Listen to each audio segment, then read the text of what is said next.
Mann, komm! Ey, halt mal die Kamera woanders hin. Lass mich in Ruhe! Hallo! Video footage of a protest which took place right here in Berlin on December 4th, 2021.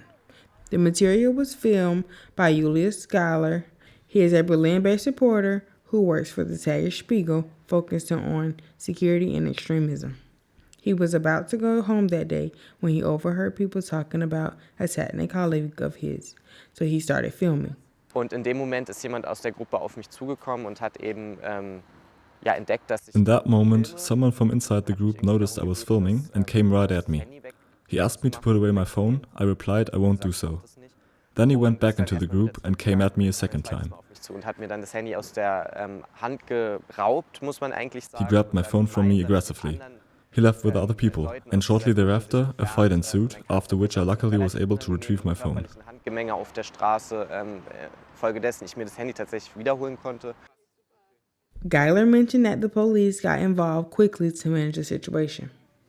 According to Reporters Without Borders, the second most attacks on journalists in Germany happened in Berlin. The increase in attacks in the country is also alarming. Since 2019, the number has increased by almost 8 times. The attacks often take place in the setting of the right-wing demonstrations. Especially since the outbreak of the corona pandemic, right-wing populism is gaining more attention in society again. Soraya Zahardi Nelson is a journalist and worked for the National Public Radio for 13 years. Now she is hosting the podcast Common Ground Berlin.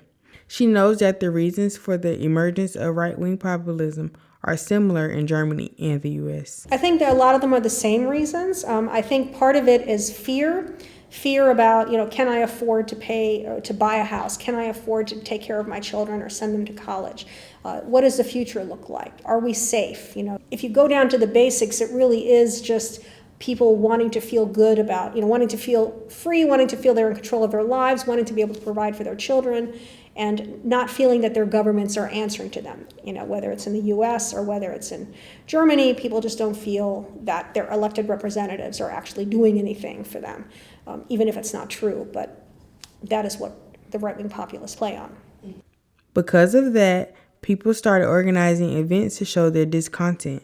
Especially at such right-wing events, journalists become victims of violence more often. One such victim is the U.S. journalist Donnie Chamberlain. She was attacked on July 6th while attending a publicly announced meeting at the Cottonwood Community Center in California.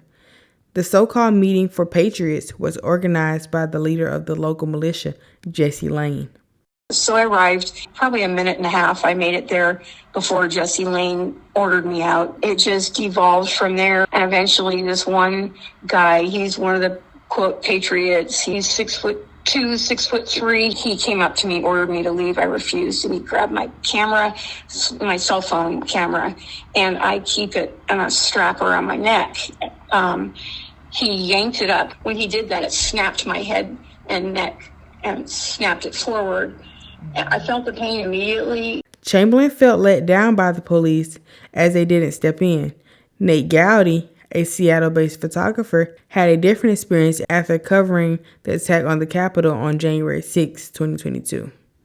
January 7th was when my coverage for Rolling Stone was published, a 25-image slideshow. The FBI reached out soon after in coordination with the assistant U.S. District Attorney, and they were basically going after, they were making a special effort to prioritize going after people who assaulted journalists that on the ground that day. And I'd witnessed an AP photographer, John Mincello, being pushed off a 5-foot retaining wall by 4 men. Basically, the FBI was all over it. Besides protection by law enforcement, Gowdy mentioned that freelance journalists can get help by organizations like the Associated Press. Also, the support within the community is quite high. In general, Gowdy says contracted journalists are better protected by their employers than freelance journalists. Julius Schuyler has the same opinion and wants to see a change in the future. I believe that it's the editor's responsibility to provide their staff with adequate protection. And that also means not sending interns or volunteers to demonstrations where they know it could be dangerous. Das könnte gefährlich werden. Also ich bin ganz froh, dass es gerade ein bisschen... I am pretty happy about the fact that there aren't as many demonstrations right now as there were during the COVID pandemic, because over the course of 2 years I attended dozens of them, often on the weekends. Und das ist halt schon lange nicht mehr so. Geiler is happy about this development, but if something big comes up in the future, he will be there to report on it.